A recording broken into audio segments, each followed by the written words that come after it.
দুটো ডিম আর দুটো আলু দিয়ে দুর্দান্তর সাথে এই রেসিপিটি বানিয়ে দেখো, রেসিপিটি খুব ভালো লাগবে। প্রথমে আলু আর ডিমগুলোকে ভালোভাবে সেদ্ধ করে ডিমটাকে ভালোভাবে ছাড়িয়ে নিচ্ছি।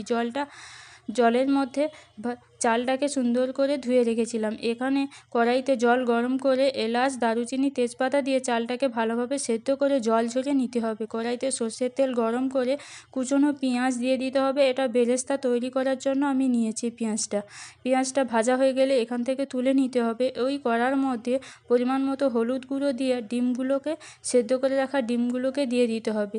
আর ওর মধ্যে দিয়ে দিতে হবে সেদ্ধ করে রাখা আলুটা, দিয়ে দেবো পরিমাণ মতো লবণ, দিয়ে ভালোভাবে ডিম আর আলুটাকে সুন্দর করে ভেজে তুলে নিতে হবে ওখান থেকে।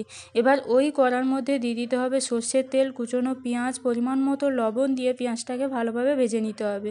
ভালোভাবে ভাজা হয়ে গেলে ওর মধ্যে দিতে হবে আদা রসুনের পেস্ট পরিমাণ মতো, ধনে গুঁড়ো, জিরে গুঁড়ো পরিমাণ মতো, হলুদ গুঁড়ো, কাশ্মীরি লঙ্কার গুঁড়ো পরিমাণ মতো, লাল লঙ্কার গুঁড়ো, স্বাদ মতো চিনি, স্বাদ মতো লবণ দিয়ে ভালোভাবে মশলাটা কষানো হয়ে গেলে এর মধ্যে দিয়ে দিতে হবে ভেজে রাখা আলু, ভেজে রাখা ডিমটা দিয়ে ভালোভাবে কষানো হয়ে গেলে ওর মধ্যে দিয়ে দিতে হবে ভাতটা দেওয়ার পর ওর মধ্যে দিয়ে দিতে হবে চিনি, পরিমাণ মতো লবণ দিয়ে ওর মধ্যে দিয়ে দিতে হবে বেরেস্তা পরিমাণ মতো।